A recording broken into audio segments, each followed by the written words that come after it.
All right. So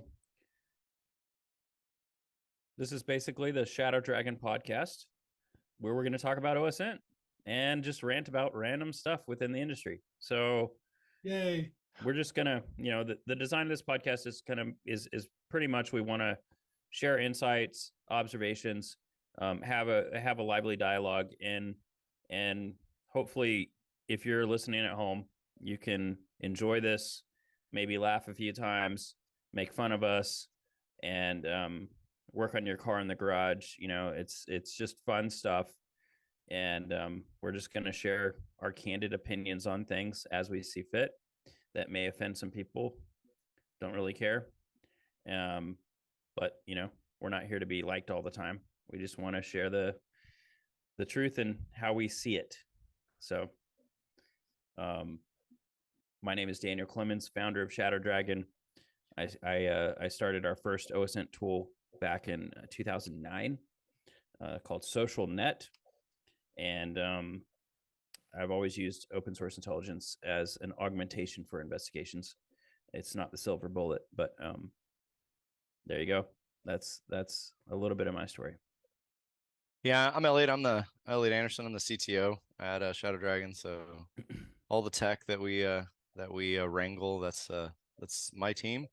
Nico works with me as well. He's a legend, and he would say he's not, but he's a legend in the Netherlands. He's our Dutch OSINT guy. But you can talk a little bit about yourself, Nico, if you want. Yeah, well, hi, Nico Dekens. Just like you said, people know me better by my handle, Dutch OSINT guy. Been in the OSINT game for over 25 years now. Yes, I'm that old. So lots of fun at Shadow Dragon, being the director of intelligence and collection innovation. So what are we going to talk about today, guys? So we have a list. Yeah, I was wondering. Well, some of the things that I've been enjoying recently is just kind of the rash of data breaches and data dumps, kind of surging as the summer months kind of hit us. Yeah. It seems to be a good correlation between folks cutting their teeth on hacking and having a lot more free time.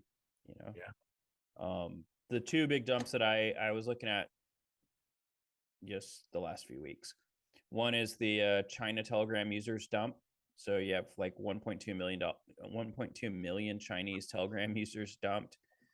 I don't really know the whole story on that. If you guys do, that'd be awesome. And then the Tencent QQ dump, where it was 720 million QQ IDs correlated to phone numbers dumped somewhere. Yeah. So an eighth of the planet. Right. Well, it's probably that's realistically, that's probably all the major QQ users within, China proper. That's just my theory, but I would love some insights into that. I just saw those in our changelog as we were pushing stuff to our breaches database, and I don't really know the source of those or what you guys have pivoted on those or any other insights into the severity of that. Yeah, well, when I look at it, I'm the hoarder of all data.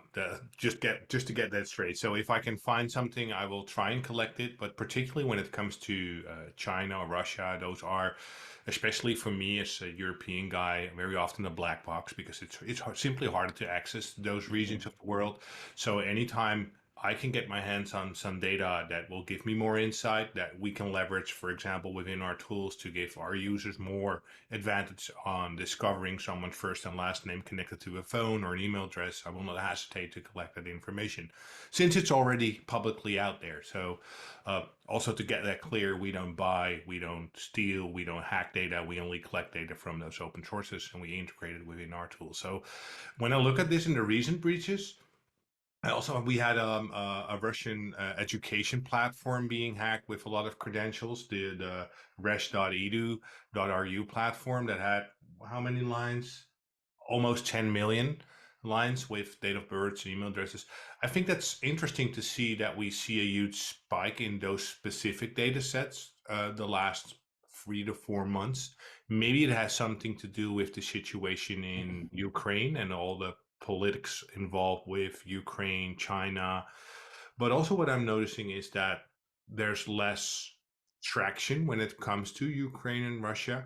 From which I also, and this is a pure guess and a hunch, is that a lot of the people who were originally in Russia trying to hack databases and exposing that publicly probably were sent to the front to fight. Some of them now might have been back or are back, which is noticeable because the past month, 3 weeks, I'm seeing an increase of data leaks. And that's interesting. So correlation, causation, it's more of a hunch than actual facts, but this is what I'm seeing. And there's also a lot of, this is something that Elliot and I, and you and I and Dan, we discussed that there's also a lot of these so-called breached forums or hacking forums that are hacking the crap out of each other just because Yeah. they, which is funny to watch because it gives us even more information. Yeah, and I mean some of that's a little bit of that teenage hacker angst, right? Like there's a progression in folks that are in that community heavily and being competitive within that community. I mean, it's not too much different than, you know, defacements or phone freaking back in the day. It's just a different genre of it. That's kind of my take on it, you know. I had a dream about phone freaking the other day, man. I felt Uh-oh. really old. I literally felt old when I woke up. I was like, man, that's never gonna happen again. Actually, so it's interesting you mentioned that. One of the things that I think there's multiple pressures creating the number of breaches we've seen in the last, I would say probably 3 years. It's definitely increased in the last few months for sure. But I think just the huge amount of increase in breaches.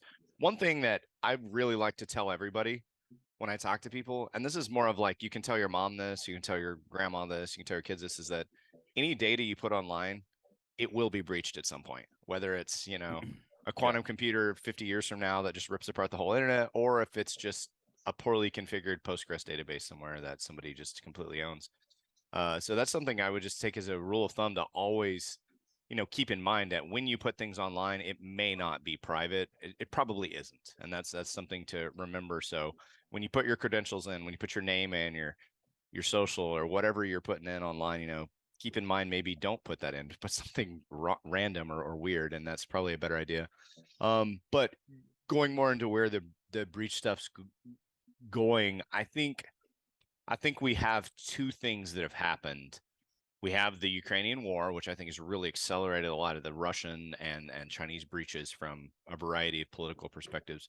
I think the other thing is, I think that there's a generation of developers and engineers that their security focus is not the same as it was, say, 15 years ago.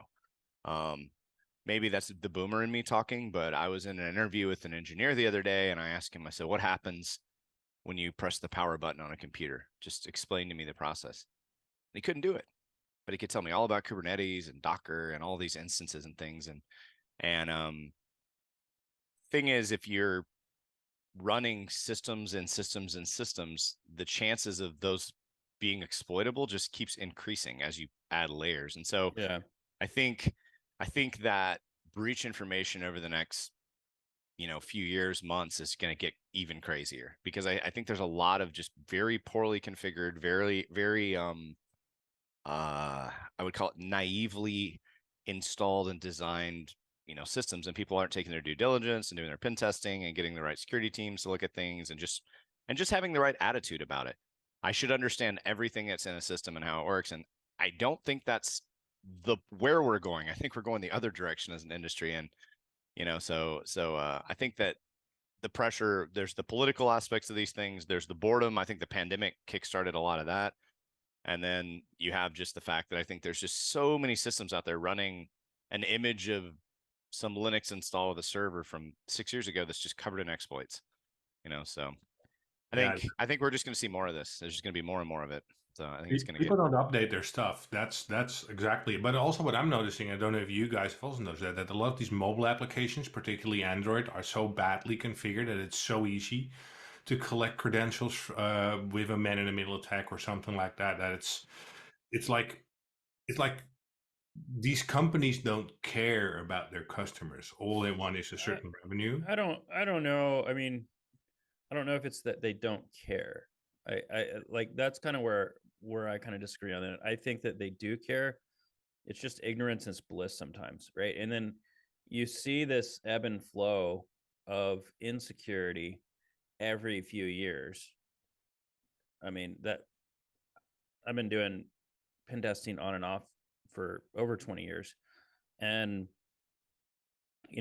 the exploitation of vulnerabilities generally is always the same. There's some assumption, someone didn't think about that assumption or doesn't have a mindset of black, like looking at the unintended consequences of how things could be used in an unintended manner, right? And so I think that schools are some blame for this, and also arrogance, right? Like we kind of have this new rise of the experts, right? Like we were talking about this with Aaron Walters at RSA, and those guys are super awesome at everything memory, memory related, disassembly, they're reversing everything in the world. And I was just like, dude, like, what are your thoughts? And he's like, well, the problem is just like, we've got all these experts of experts. And the way that, like, after thinking about that for a while, I kind of agree with that. Like when we look at like some of the folks that we're interviewing, like it's just crazy to me. Like people think that they should be paid so much money for air quotes DevOps when that used to be just a sysadmin job, or like you being competent with operating systems and networking, or God forbid know how to configure a firewall or something like right that, so it's just like, I'm like, oh man, so it's sysadmin stuff, plus you can use a deployment technology that you can't explain in an interview, but you can copy everybody else's scripts on from some forum online, right? So I do think that there's a huge knowledge gap, and then people are maybe having an imposter syndrome where they don't want to accept or admit that there may be a vast amount of information that they don't know, just because they weren't in the trenches. I mean, just a few, I'm just still rambling on, but like just a few days ago, I caught some of the guys talking in our random channel about the OSI model, right? And that's kind of outdated, blah blah blah. And I was just like, what are you talking about? Outdated my ass, right? Like choose which author you like, Comer or Richard Stevens on networking, and tell me why you like it, but don't tell me it's outdated. And so I just like pretty much like gave him a really hard challenge, everybody a really hard challenge that I give to like harder interviews, and I've been giving it for 20 years, which is, if you're sitting on a box, right, doesn't matter what kind of box it is, you can't print out your route information, and you can't do an if config. You can't look at the route tables. What's the most likely default route above you? How would you solve that problem? And it's really a puzzle around the OSI layer, right? And that kind of got everybody talking. And the whole point that I kind of pushed on that was like, look, man, like, don't say something's outdated and act like you're a super expert if you can't use the OSI model to troubleshoot your problems. And I think that, when we have like all these super complex systems that have technology stacks on top of networking stacks, on top of virtual machines, on top of different technologies, the complexity is, exponential. The vulnerability attack surface, there may be big. That's what I was getting at. It's just really big, right? Yeah, it's huge. And then the biggest vulnerability is always just the guy who's like, hey, I'm the smartest dude in the room because I live in a cave, and nobody challenges me because I'm the keyboard warrior on Reddit, right? And you just see that all the time, or at least I do all the time, where I'm like, man, like, this is why we have some of these vulnerabilities. And some of that is also linked to colleges and universities not making their computer science program hard like it was back in the day. Like, how many computer science programs have a CPU architecture class? How many of them have thrown out Java? how many of them have, focused on hardcore design patterns and, building your own compiler? Like, and I'm not the guy who built a compiler. I'm just saying the harder things people have to accomplish, the humble, like the humbler they are, and the less expert of experts we probably would have, Yeah, you're hitting on something, and it's not really in our notes for this today, but one of the things I've noticed too is over doing interviews over the last few years, there's definitely a decrease in the knowledge level of just some of the basic stuff, a networking stack, a CPU, and you don't have to tell me every single instruction that it can do. Just understand how it does it, why it does it, that kind of stuff. And that's going to dramatically increase security or your ability to develop something or your ability to reverse something. And that's been something we've definitely seen an increase of over the last few years. You could kind of take a kid from XYZ college, he comes in and he's going to be okay. And now it's like, it seems like that's not the case as much anymore. And I think that's feeding directly into our conversation earlier. We're going to have more breaches because I'm asking questions for 15-year experts in the industry that can't tell me just the power on cycle of a computer. And I didn't even specify in the question what machine. You could have picked a little Raspberry Pi, or you could have picked an old x86, 386 computer for me. I didn't even specify that. Just walk me through the process. But it's not strange. It's not strange because when you look at the generation, just let's say the younger generation, they don't build PCs themselves or computers anymore, or even understand what they do. That's the thing. It's I don't think you necessarily need to know how to stick memory into a computer. This is a guy that has computers full of water all over this room. I mean, I love that kind of stuff, but I also know that like you should be able to understand the basics of how a system works, like from end to end. Maybe not every single tiny minute detail, but you need to be able to know this is how power is delivered to the system. This is there's no need for them to question that because everything that they buy nowadays simply works out of the box.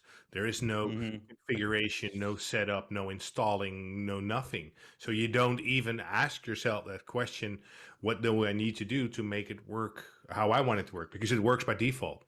Right. And maybe this is the unintended consequence of Apple, right?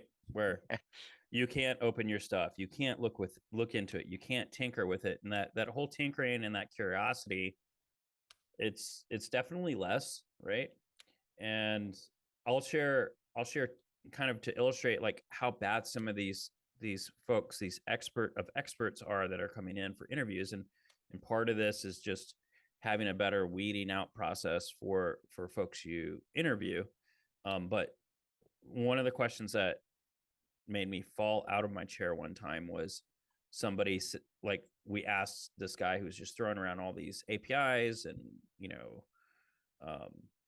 he uses this framework for UI UX stuff, and it's all super easy, and I was a little like curious of this guy's capabilities because he came from a code camp type background.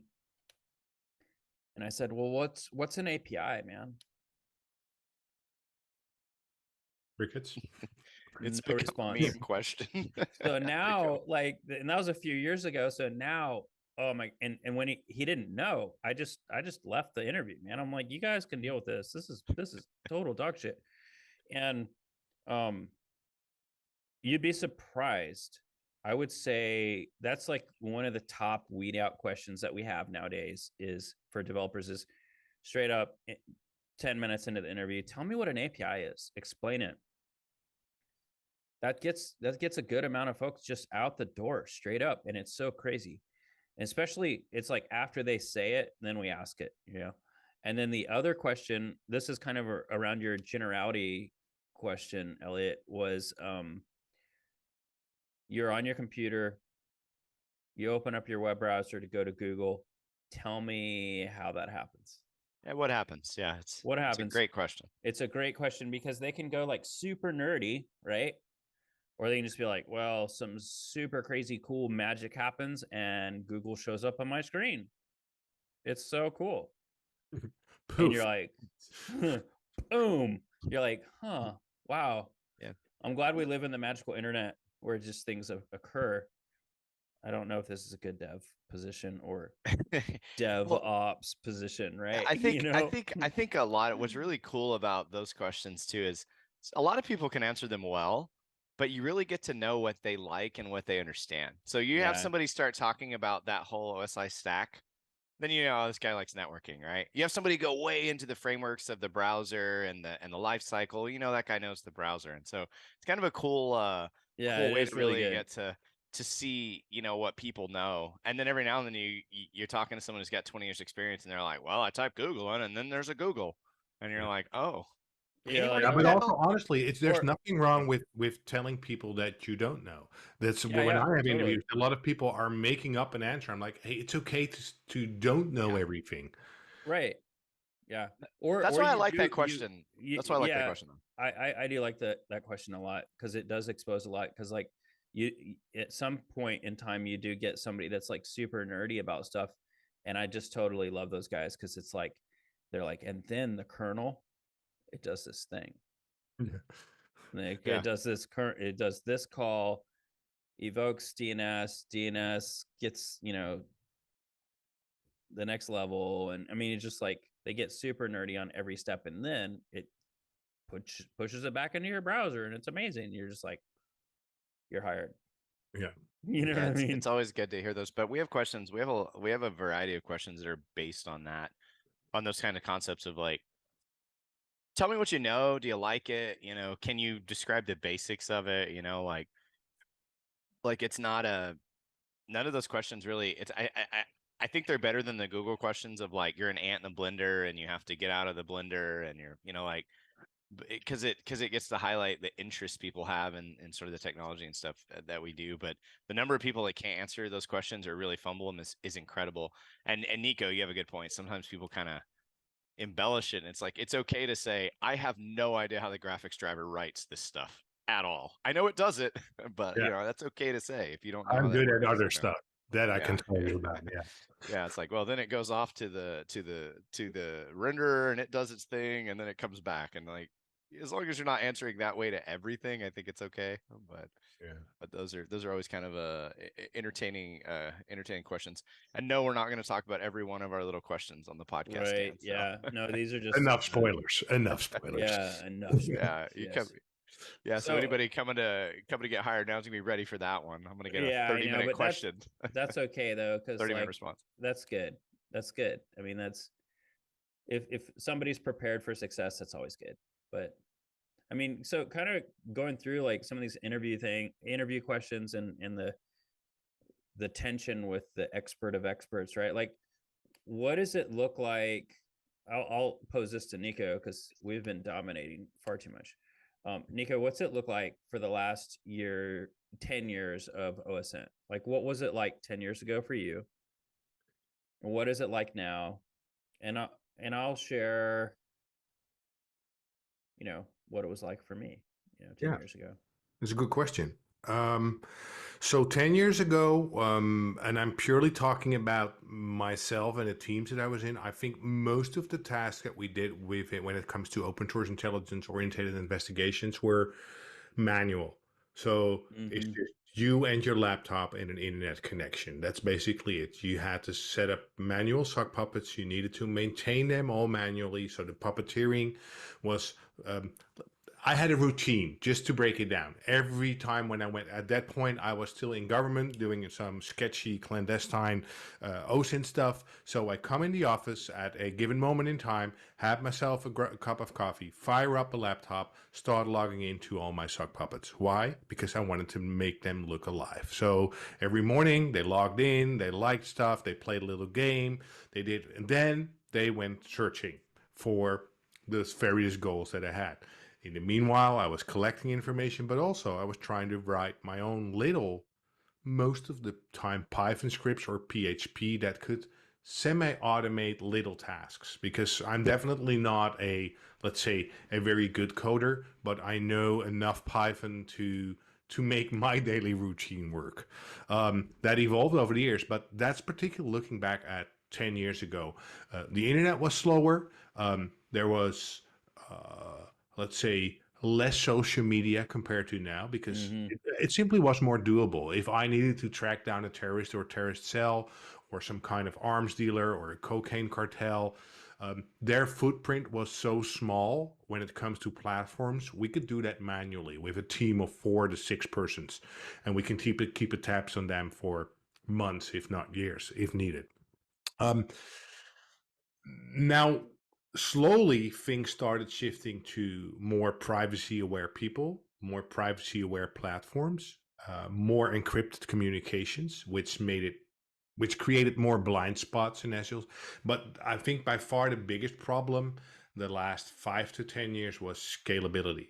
So you still need to achieve the same goals, but now you need to find the same information not in 3 platforms, but in 200 platforms, which is very, very time consuming if you Yeah. need to do this on your own. So that was my biggest challenge. And now when we look at what I think that we have ahead of us is everything that has to do with, I hate it, the terms AI and ML, but there's no way around it. But basically, computer algorithms helping you speed up your process. That's the new biggest challenge. But I think the biggest issue that I have with that now currently, and that also reflects in the recent white paper that I wrote, is that a lot of these, for example, large language models that ChatGPT and Google Bard uses are super outdated or super biased, or they Oh yeah, straight up lie, totally. or they straight up lie. I've proven that over and over and over again. And I think the biggest challenge is that people are, well, maybe lazy is not the right word, but not skeptical enough to doubt the outcome of these tools.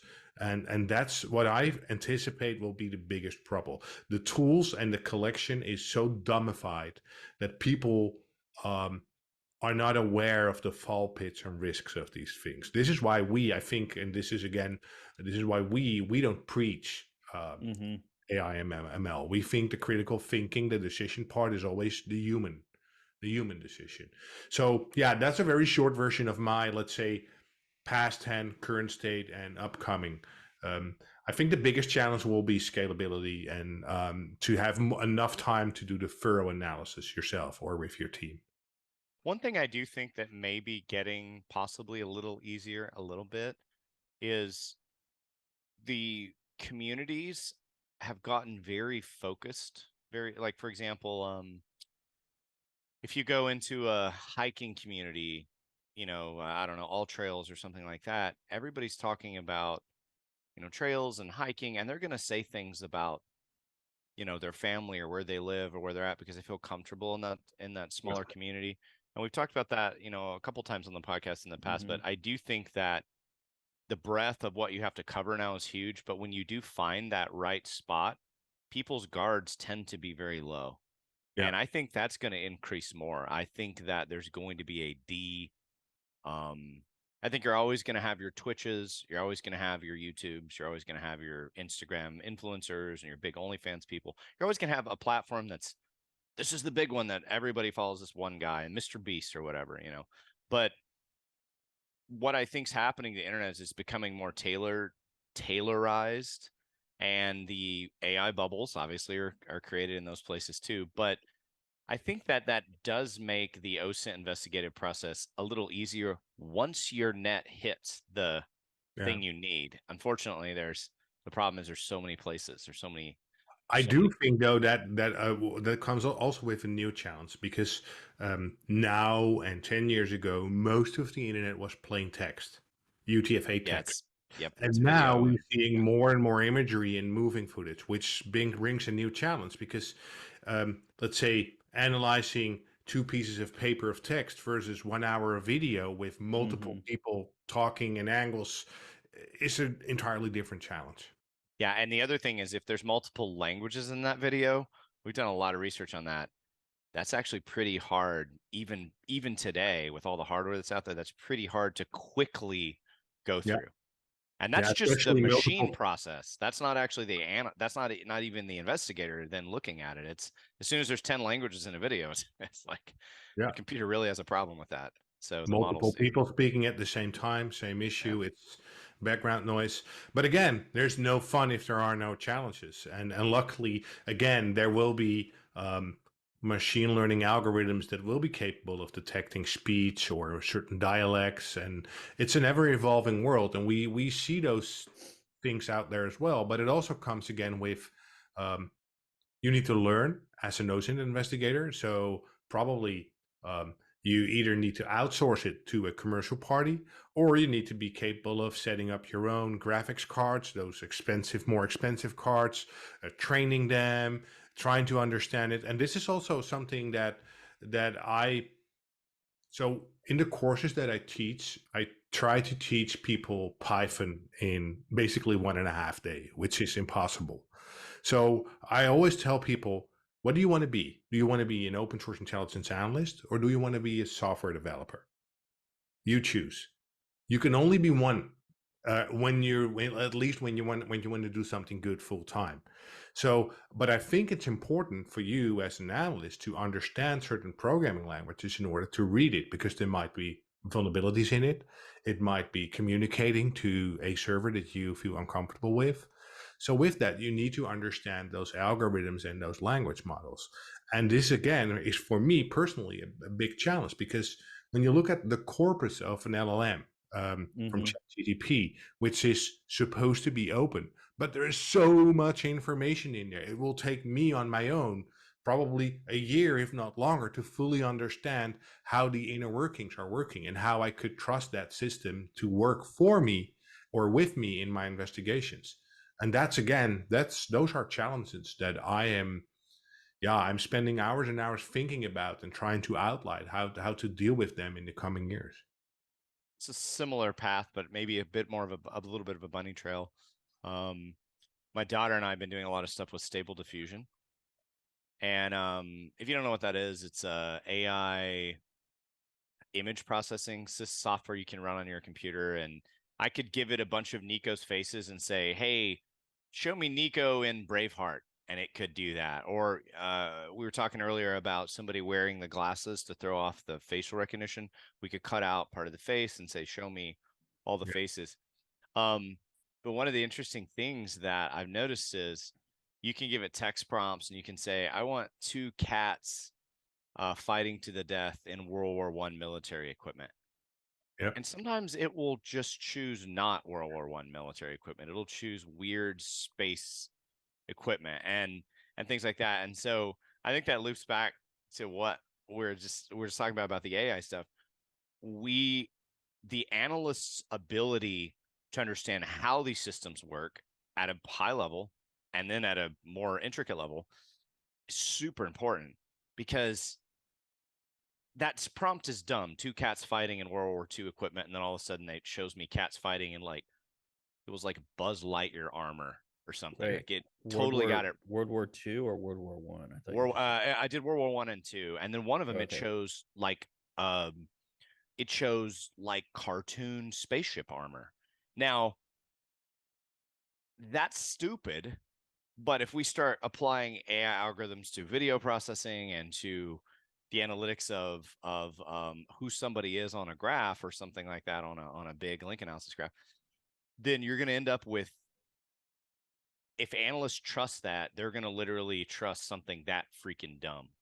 Yeah. And that's where the methodology aspect that we've talked about for years just comes in even stronger today. It's like, with these machine learning things, they can help us, but they can also really screw us over. So I asked it for cats fighting in a world war, and it gave me cats that looked like they were wearing Buzz Lightyear armor. The machine just didn't get it. It didn't understand. And so if I trusted that, I just screwed up an entire, murder investigation. I actually had a funny story where an investigator that I know used ChatGPT and basically fed it. I think it's around 40 pages of text. In that text, it contained phone numbers.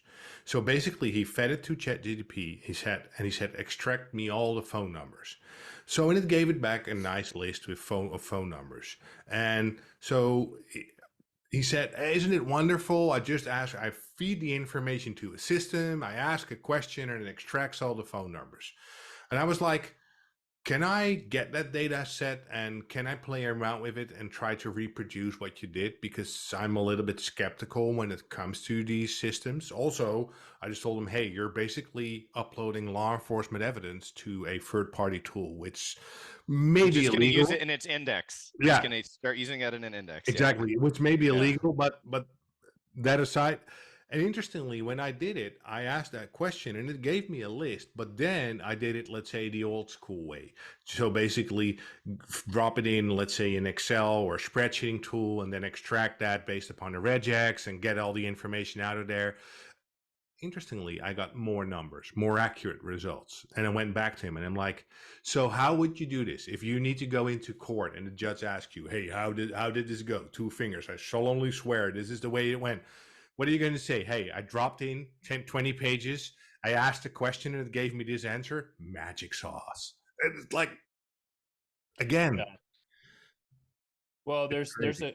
there's a few good cases that happened in the last 2 years about some of the competitors in our space that were pushing a lot of AI generated output. So they would get data from a third party, put it in their database, apply some algorithms to it, and have some magical output, right? And so,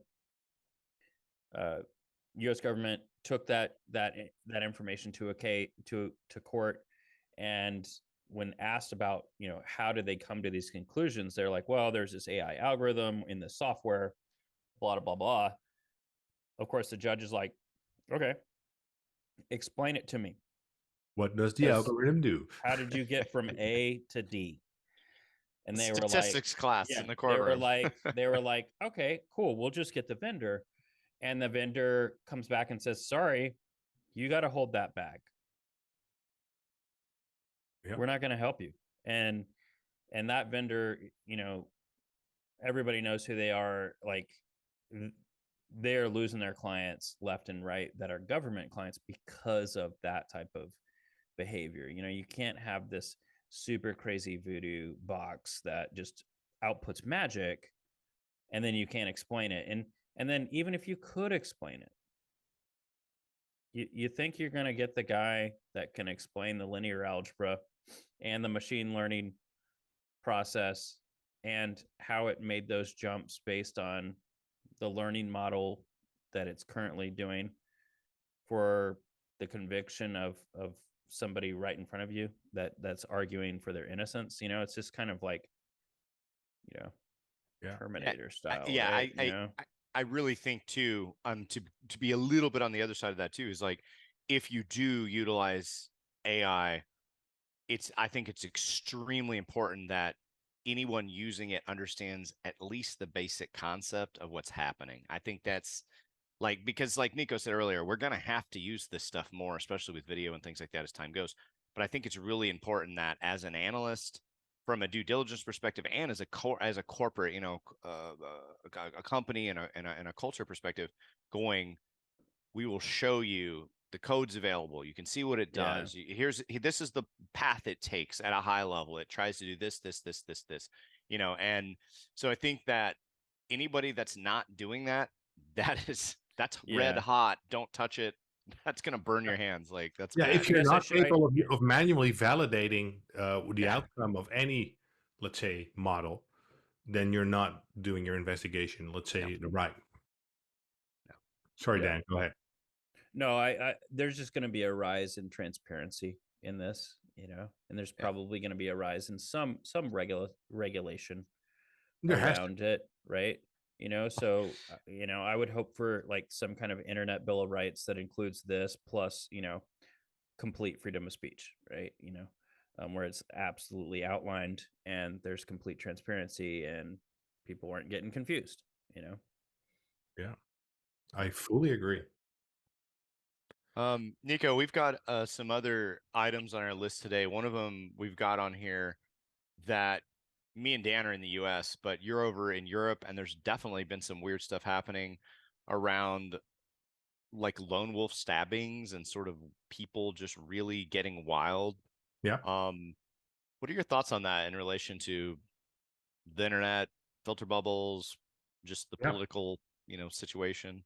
Well, we have been talking about this in the previous Yeah. podcast as well, that there is a spike in lone wolf, particularly stabbing attacks in Europe. So recently there was a very horrific one in France at the kids' play yard where actually It was babies and young horrible. kids were stabbed. You Horrible. and I, we watched that video. It Yeah, we was watched it together. Awful. it was horrific. But again, it also showed very clear that this guy was not trained for combat at all. The way he was yelling and waving his knife and he was jumping. But interestingly, he was also clearly only out for young kids. Now, there were also some other incidents in the Netherlands today, actually. Yep, I saw Um, that. there are some incidents in Belgium again. There was an incident in Italy. We had in the Netherlands. We had 2 weeks ago. They did an arrest of Chechens planning a terrorist attack in I don't know where, but at least they caught him, Hmm. which is interesting. What there are two things that I think. I think during the pandemic, there was a spike in a focus on far left and far right, which made a lot of government agencies in Europe forget about, let's say, Muslim terrorists, which made them regroup again because the focus was very heavy on them until, let's say, 2018. This is where Europe kind of changed. The political landscape changed. So they lost focus, which made those groups regroup, but also keeping in mind that people during pandemic were in their homes. Europe has a very large migrant problem at this current moment in time. There are simply Hmm. too many people coming into Europe at the same time. And with that, you also get as a free gift people who are, let's say, don't have right intentions. A Let's free gift. I like yeah, that phraseology. Get a bonus prize. yeah, a bonus surprise, and which is interesting because um, uh, people know how to get into Europe. There are a lot of, let's say, young men coming out of specific regions in the world, and they are all coming into Europe because they are quote unquote gay, which they are not. But they know that that's a very good excuse to get let into the country. My country, any country in Europe. And that has an impact on the society because it's only men. I think by now it's safe to say that it's more than 75% is men coming into Europe. They are being held in places and they are super frustrated because that process is super slow. Very often they get sent from country to country to country that don't have housing and they have a different background and they are frustrated.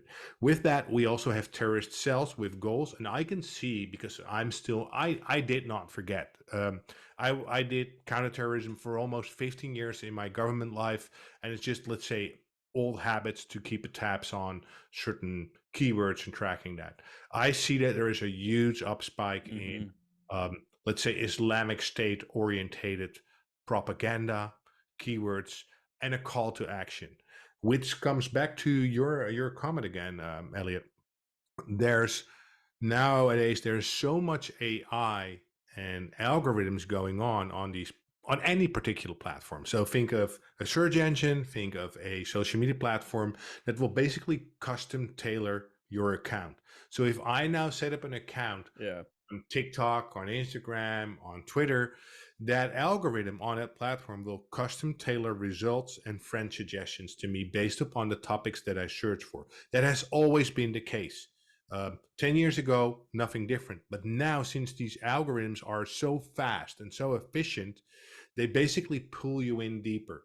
So you get more suggestions of the same topics that you're already interested in. So basically, one can now self radicalize purely Hmm. based upon the searches that you do. It used to be the case 10 years ago because I've investigated that at the University at Amsterdam. We proved in 2016 that one could self-radicalize on YouTube just by watching videos and being lured in by suggestions, but now it's everywhere. And if you talk to people in an echo chamber and they feed you with information and you take that information to other places of the internet, those algorithms again will custom tailor you. You bring back that information to the echo chamber as well as all the other people in the echo chamber and now it has become a self-fulfilling prophecy. And this is where certain terrorist cells Yeah. work really good because they know that they now only need to plant little seeds in people their brains in order for them to do that lone wolf attack. So the actual masterminds only need to plant seeds, sit back, and relax. And this is where I see a huge call to lone wolf attacks, and they literally say, "Hey, train in your local gym, get fit, buy a knife, and randomly start stabbing people." That's just Yeah, the and I motion of mean, I guess the larger theme there is, and this has been pushed since the 70s and 80s, though, is the idea of overwhelming the system. This is out of the Saul Alinsky playbook. People can go read about kind of the methodology behind overloading established governments and institutions by overloading the immigration system, because it is basically systematically destroys so many different things at once. It's a great attack vector for kind of this irregular warfare. It's a lot of people have been discussing this for a long time, but I think that there's definitely some unintended consequences of bad immigration policy. Whether or not you're, yeah, and I mean, it comes up every election cycle, but the reality is there's tons of data on how a system can be stressed when you don't regulate the inflow of immigration. And I'm not an anti-immigration guy, or like I'm all for that, because within the US we definitely need the workforce big time. I think the workforce out of Mexico is, they have better workforce when we look at it compared to China, and the United States is going to need more of that. They need to, somehow figure out how can we attract the best and brightest versus just without the free prizes. Nico, right. Well, without the unintended consequences of just displacement, right? Because the reality is there's a lot of countries in the world that suck. Some of them are better than others, and when they have deeper conflicts, people want to leave and they want to move somewhere else. That makes total sense. I get it. But how do you handle that if this is going to be a continual influx for every country that's been established for a long time? Whatever the group dynamics are, there needs to be at least a line in the sand that says this is when we stop, because it causes XYZ stress on the system. Yeah. Whether it be healthcare, law enforcement, fire, police, whatever the basic social structures that we have for our society that are the bread and butter. There's a certain amount of people that it can support, and then it can be used as a weapon, right? So yeah. Well, I think going back to what Nico was saying too about the filter bubbles and sort of the self-fulfilling communities and things. I mean, that's a newer thing we need to figure out how, as just Western society, we've got to figure out how to handle that better. And I actually would take that a step further, and this gets a little bit into maybe in Minority Report land and things getting really wild. But I mean, Nico wrote a great blog post or a tweet. It was something pretty straightforward where you got the computer, you got an AI algorithm to tell you that a word that was spelled properly was not spelled properly. And that's in the recent white paper that I wrote. Yeah. Right. Yeah. I asked him to lie, and then it says, yes, I lied. And then I told him, no, you don't. Because the word was noises. And he said, and he basically replied, ChatGPT replied, I misspelled it as no. I deliberately asked it to make a misspelling. And he says, or she says, or whatever it is, ChatGPT says, I spelled it as noses, but it was noises. And I'm like, no, you spelled noises. And he's like, oh, sorry, my bad. Won't happen again.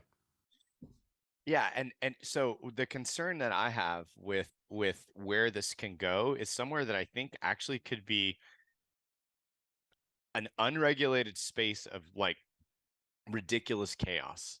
So yeah, if definitely some contextual mishaps here, right?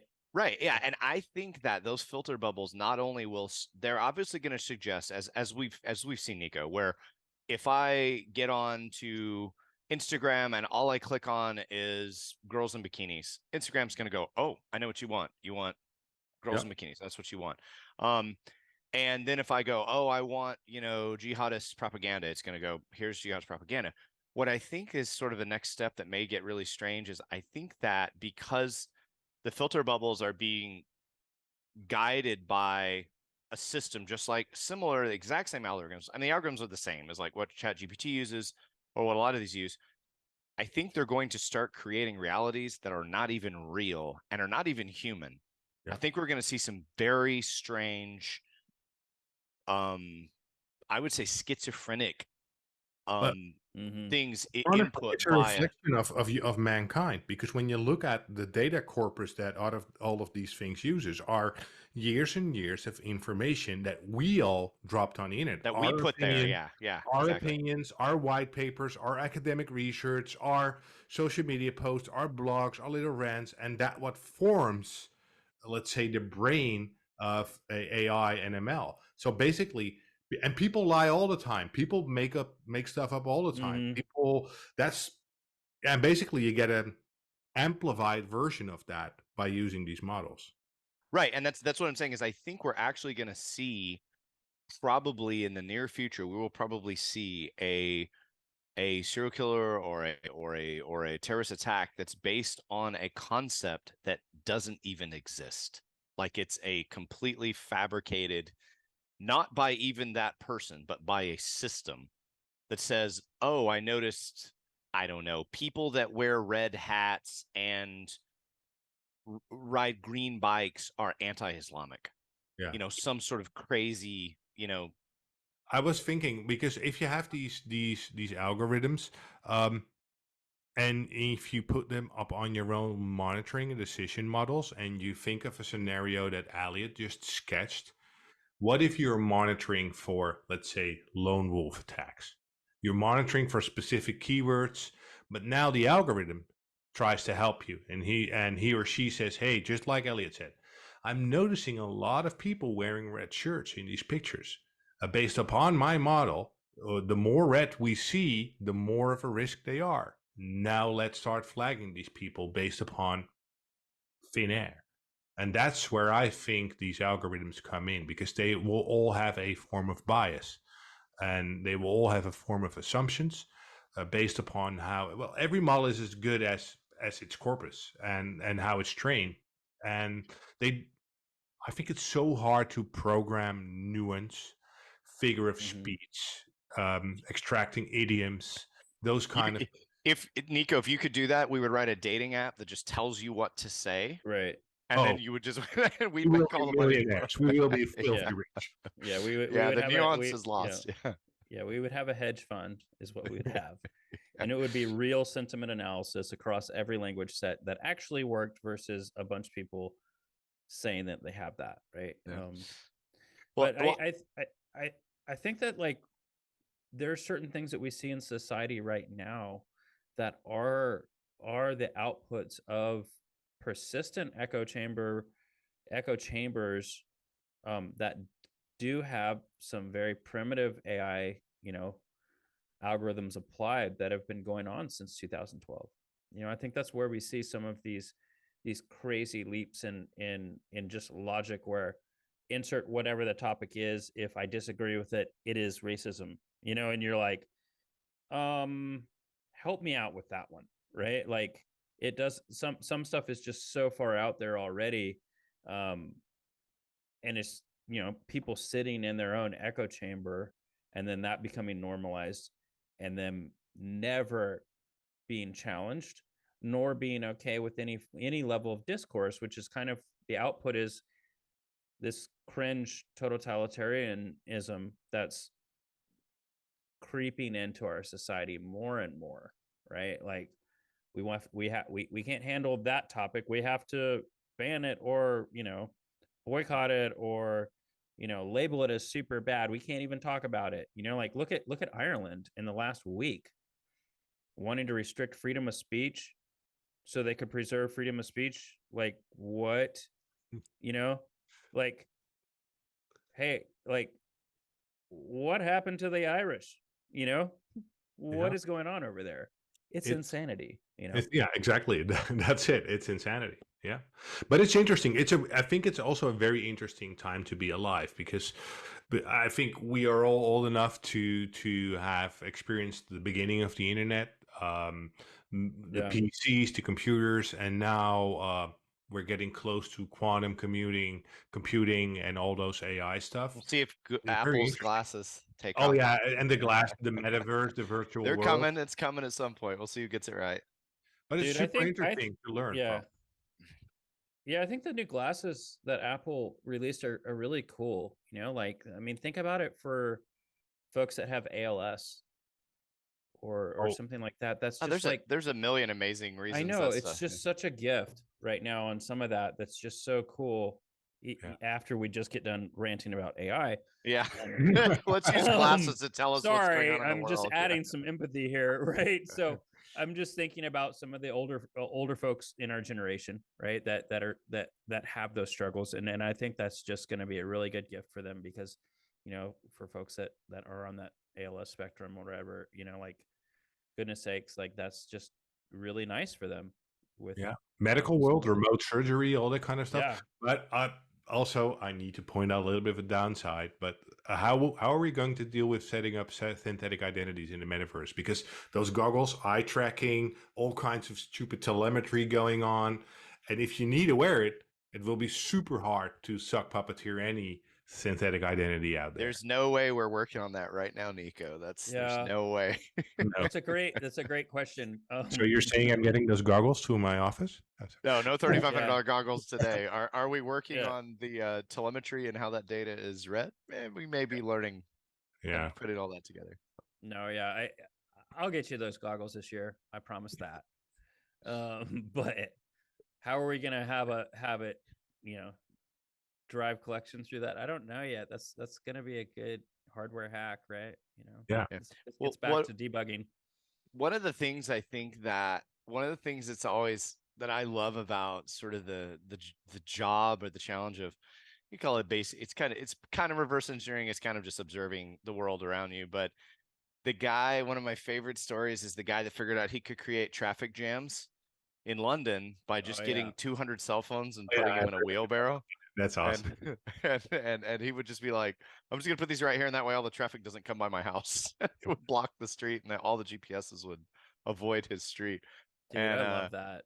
yeah, but it's gonna be the same stuff with those goggles. It's not gonna be as amazing as, it's not gonna be as super smart as we think. There'll be neat ways to influence it, what it thinks it's seeing or what it thinks it's doing. But that also feeds back into my tinfoil hat discussion about AI creating realities. I mean, when it starts processing data around you, again, think Minority Report. He walks in the store, Yeah. it says, "Hey, Tom Cruise, check out this new suit we've got available that'll fit you perfect."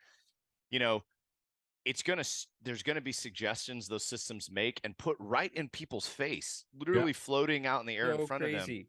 That is just total BS. Like, it's just nonsense generated by the system. Sees and hears everything. I'm just gonna make it so, like, basically all dad bods out there, if any female is like wearing the glasses, it's just gonna be like illuminate, like, this is the hottest dude in the universe, right? It makes everyone else disappear. Just like disappear everyone else and just highlight bold. One pack is the way, not the six pack. Here you go. You know, like, that's definitely the I feel only like if we way. generated enough data, we could get it to do that. enough That's not enough a lie. data is like, this is the breadwinner, this is the winner. The other guys, not so much. Nico, shifting topics a little bit, Nico. I've got a note here that you put in here about a little war going on in data breach forums. So Yeah, well, that that's sounds basically exciting. I don't even know what that is, but I want to know what that is. Yeah, what is the war? well. I saw some of this, but what is it totally? How I look at it, we basically already touched upon it a little bit when we started the podcast today. Is that they are basically hacking the crap out of each other, doxing each other, um, or they're trying to steal each other's data sets and offering them for free. on other places, sharing them on other forums. So basically, that entire community is so out for clout, fame, or money, that they will do anything. There's no there's no honor amongst thieves. That's the period. But there is literally no honor anymore when it comes to it. So when I observe this little world called data breach and data leaks, there is so much drama going on there. And which, again, also comes back to what you always preach, Elliot, getting people in a heightened emotional state. Oh yeah. It's so interesting to watch this little war going on in Breachland because, recently Breach forums got hacked, expose.vz got hacked by Oni forums, and basically they used to be old friends, but now they hate each other. And since they know their little infrastructure, and maybe they even shared passwords in some moment in time, and no, people never reuse passwords. Yes, even hackers do that.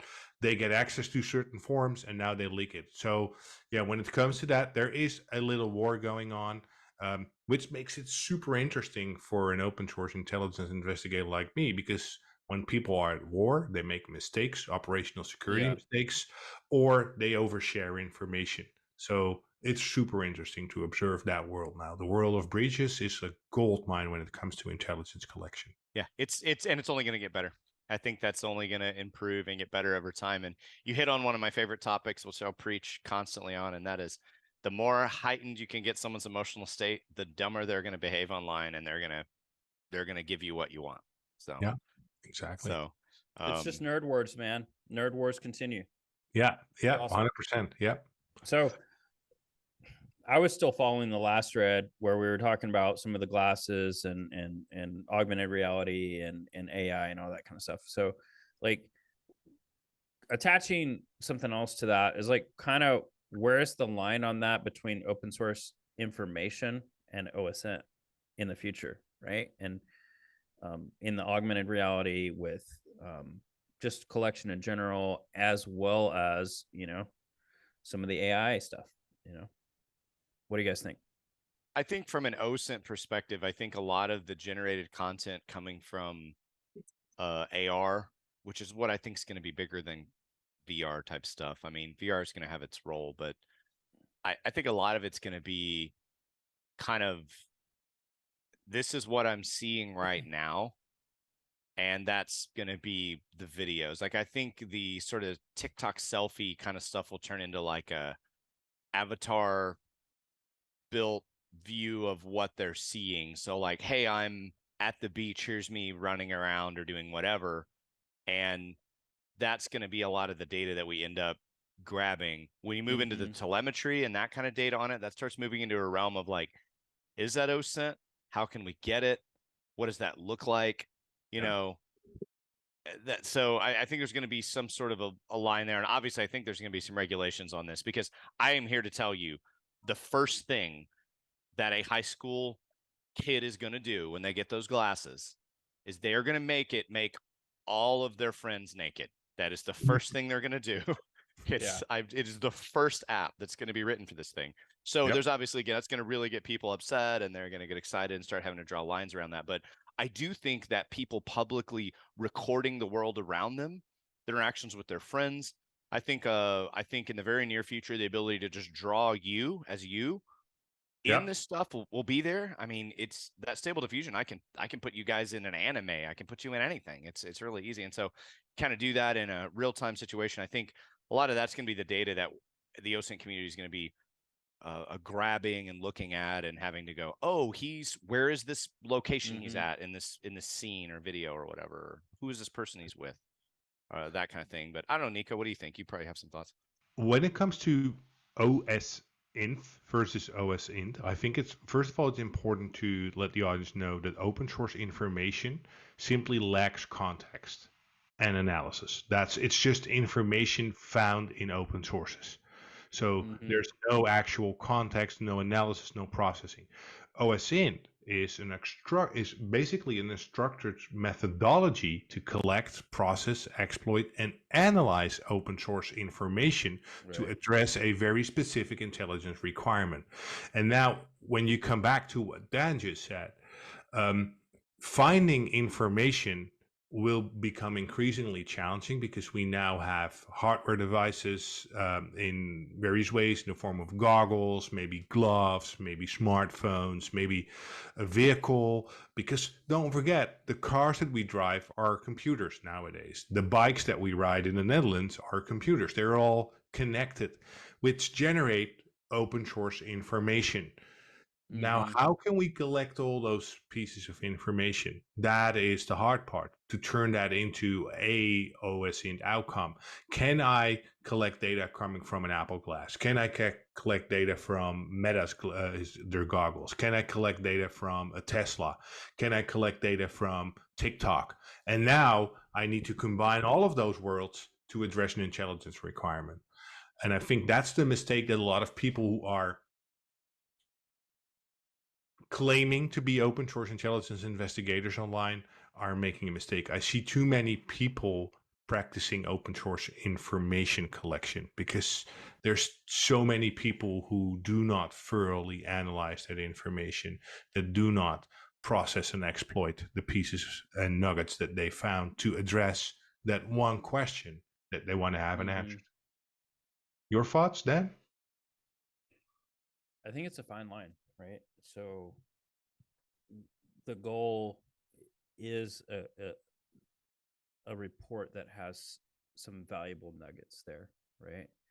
Um, I think that we've already kind of eclipsed open source information, and the marketing buzz of OSINT is always going to trump that, right? So I don't think that the open source, information collection or PAI collection is going to trump what OSINT is from a marketing term already within the industry. So um, I think it's the melding of both worlds now, and as professionals, investigators are going to be making OSINT products for whatever the business requirements are, or even the intelligence requirements are, right? So um, I think that's the reality of the situation, and that's where the methodology of how you collect things, how you put the puzzle pieces together, how you do a short-term and a long-term investigation melts that open source information into open source intelligence to augment a larger investigation for a little bit different types of context. So um, kind of stepping back, like there was a fairly long investigation that I was involved in, and this was back when we had kind of been separating Packet Ninjas and Shadow Dragon, and so I was kind of still doing kind of in both worlds. And so on the Packet Ninja side, um, it was an insider threat type exploitation, problem set, and we had a theory about some external actors that were actually involved with somebody that was working internally. And so open source intel, like the process of collecting information on everyone associated with this external vendor in that investigation, did produce some really valuable dossiers on each of the individuals to give me a good picture of um, what the capabilities were and what the correlations were that did create intelligence, you Yeah. know. And I'll say that it definitely had nothing to do with OSINT being the silver bullet. It just happened to be a very valuable tool that helped us get additional context. And I think that that's the big difference between open source information, publicly accessible information. That's all out there. Yeah. But the analyst is what puts together the OSINT for something that's valuable with their insights that are not biased, right? And so that's where I think there are unintended consequences for people saying utilizing AI models to tell people how to think about the combinations of publicly accessible information or open source information. and saying that that's OSINT, just because it isn't, like that's a machine telling you something that it doesn't have full context around. And kind of like from a computer science perspective, I feel like the whole, like, going down that context bunny trail a little bit, it's very similar to how CPUs don't really know what a number is. Is it signed? Is it unsigned? Is it, what is it? But with context, it's, what does this text actually mean within the culture that we're in, and the idioms and the location and like the slang, all of those things, very confusing for a computer, right? And so that's kind of like my 7 cents on the topic. Yeah, and those were some valuable 7 cents. So yeah, no, but that's, and again, I think a good point that you just made is that the silver bullet one, there is no int, so no human, no cint, no forensics int, no differ, no nothing. That is the silver bullet. They all are friends. They rely on each other to create a as complete as you can get picture. This is, again, for example, when I was in the government, we looked at criminal youth gangs. So on internal data, so police government data, there was a analysis done by analysts that created a picture. So this was the ringleader, those were followers, those were foot soldiers. Then they asked my team to overlay that information with publicly available information. So basically that created a new analysis on top of the original analysis that totally changed the outcome, because the internal data said that person X was the leader and person Y was a foot soldier. But by looking at the open source information, we could see that the alleged leader was just a facilitator, nothing more. But we found 2 new individuals that were not in the internal data that were clearly pulling strings for the entire group. And Right. this comes back to basically what you said, is that you need pieces of information to create a broader picture, but you should never forget that the profession that you might be in this case, open source intelligence, and the tools that you use are definitely not the silver bullet. They are helpful to find answers. Right. I would say something that's closer to the silver bullet is building up a knowledge base of investigative questions for your whatever the requirements are within your industry. And that can differ for a lot of different things, but the bigger your knowledge base can be, essentially you're asking more questions about whatever's relevant for your industry to reduce risk or identify problems, like things in supply chain, right? So, like that's where I think some of the gold is in the industry, is people just building up their own knowledge bases for that investigative process, and then the collection and the observations of that collection are the additional nuggets there that help push things over the edge. I think supply chain's an area that could really benefit from some good OSINT methodology.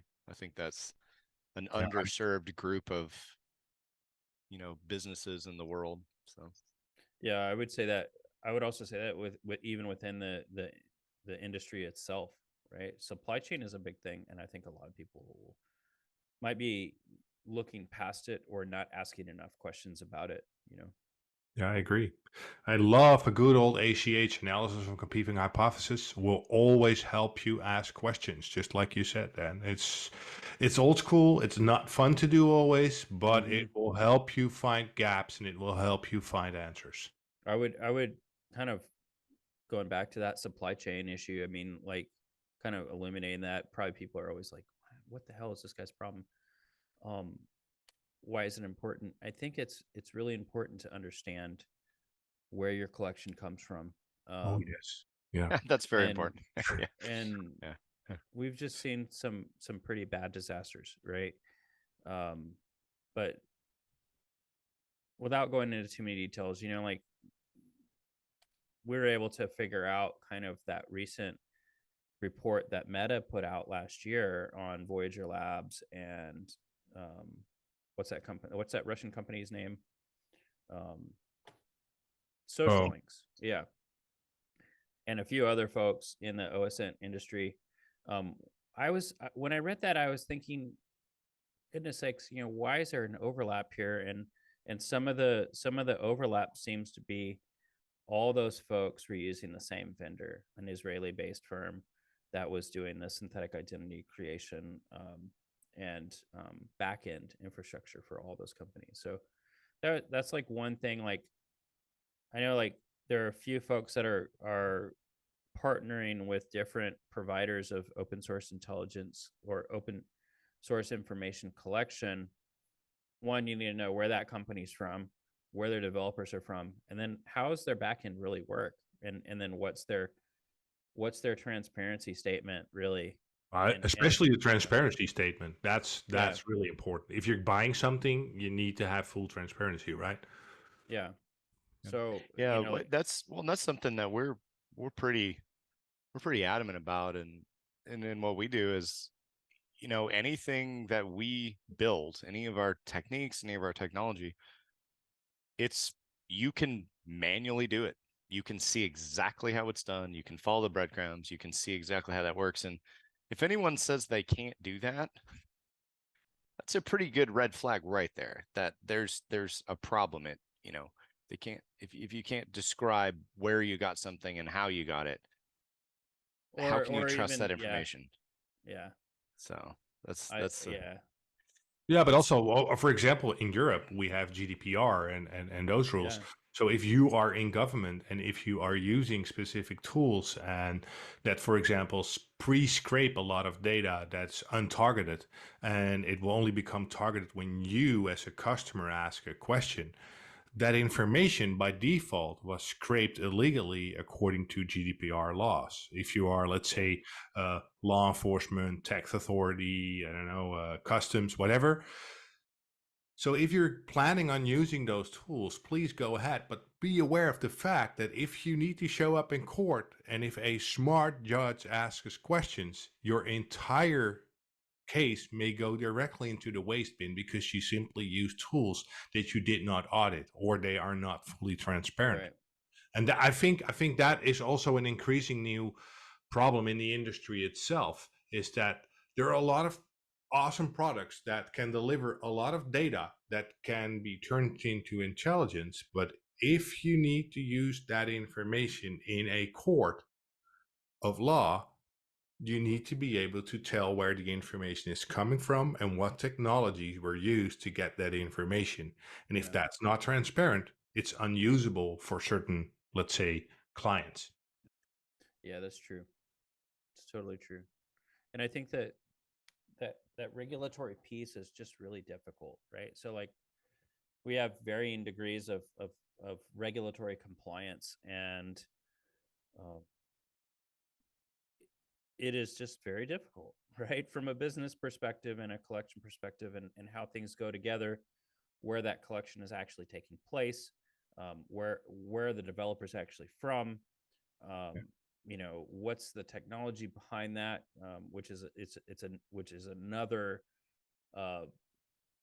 thing to think about if you ever go through due diligence process, or a technical debt analysis process.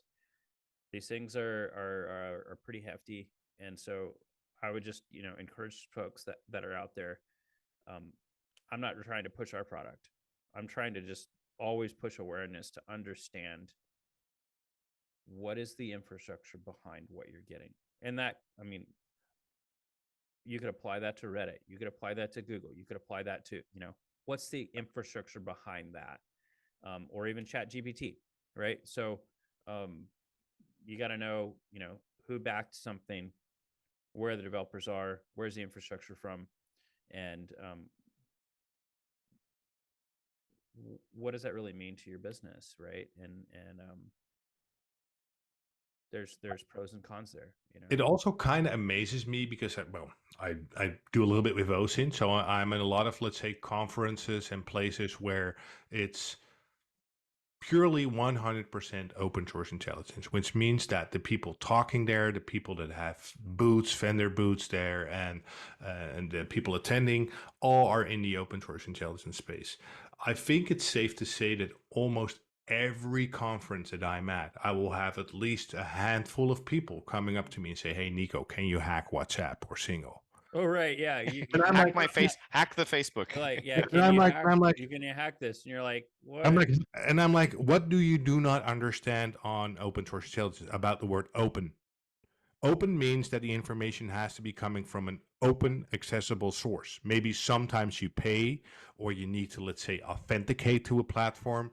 But hacking means that you're trying to get your way into something that was not supposed to be open. It may be so that someone made a huge mistake and that you can still grab it, but then it has nothing to do with open source intelligence. So why are you attending an open source intelligence conference, claiming to be an open source intelligence analyst, asking me if I can hack stuff? Then you're at the wrong conference. Of course, there are vendors and conferences and things where you can get and buy that stuff, and I get it. I've got a clandestine background. I know there's a need for that stuff, but it's not open source. Right. So if someone sells and offers you a tool that can collect data from a source from which you as an open source intelligence practitioner know that you should not be able to access someone's, let's say, Meta DMs or someone's Twitter DMs or WhatsApp messages or single message, those are closed sources. Those are closed boxes. Those Right. communications are meant to be not private, non-public. So don't ask those questions unless you have let's say, a different perspective on what you want to do. Okay. Well, I think this is good.